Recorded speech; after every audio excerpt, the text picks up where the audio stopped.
among individuals as effective as it could be.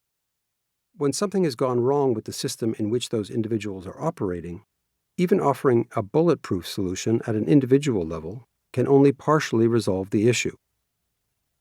In our work teaching workflow management through the Getting Things Done methods to individuals, we've seen the frustrations of trying to do great work inside of teams that don't function.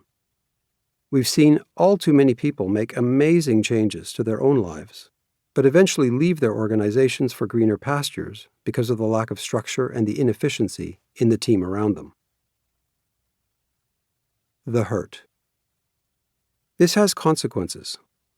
When Gallup finds in its 2022 State of the Global Workplace report that only 21% of employees are engaged with their work, it is unlikely that the other 79% are the source of the problem. The sheer numbers point to their team or organization as a more likely suspect for where the real problem lies. The global average includes significant variations, but even in North America, only 33% of people report being engaged, while in Europe, the figure is just 14%. Numbers like that led us to some questions we just couldn't shake. Decades into the 21st century, why can't we figure out how to organize large numbers of people in the workplace? What prevents us from working smoothly with one another?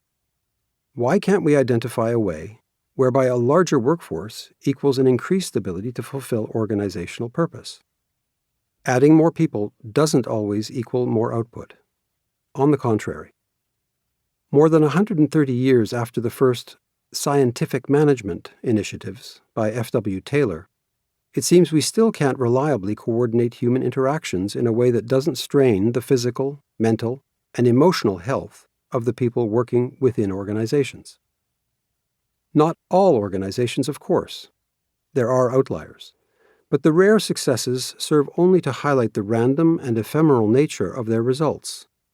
Surveys consistently show that most people are disengaged and demotivated by their work, even when it pays them extremely well.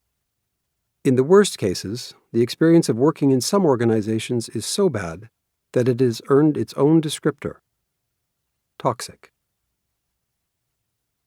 The fix. We believe there is a better way. It's not complicated, but it isn't always obvious or necessarily easy either. We suggest getting back to basic principles and steering away from complicated, software-heavy solutions to what are mostly human challenges. We believe it is possible for teams to take simple steps that lead to a culture of work that supports both individual and team performance. A culture of healthy high performance is rare, but that doesn't mean it's impossible. This book is an exploration of what it takes to build on the proven principles of GTD to create and nourish such a culture as a team. By respecting those principles, it is possible to develop and maintain the space and perspective to plan quickly based on new inputs, prioritize in a dynamic environment, and execute in a way that keeps you ahead of your competition and in control of your life and work. By identifying some simple standards, structures, and processes at a team level, the individuals on the team have less team noise to contend with and can get on with doing the work of collaborating efficiently to achieve team aims. In our now infamously volatile, uncertain, complex, and ambiguous, or VUCA world, organizational success comes down to the ability to plan quickly, prioritize on the fly, and then execute on those priorities. Without planning, we are directionless. Without prioritization, we are lost in a sea of possibilities. Without execution, we can't move forward. If you get planning, prioritization, and execution flowing, then your team can move up the food chain in terms of the quality of problems it can deal with, away from reactivity into consistently moving forward on the things the team cares about.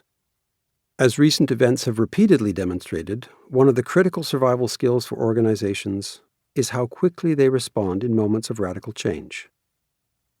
Those last sentences were written with a global pandemic and an unexpected war in Europe in mind.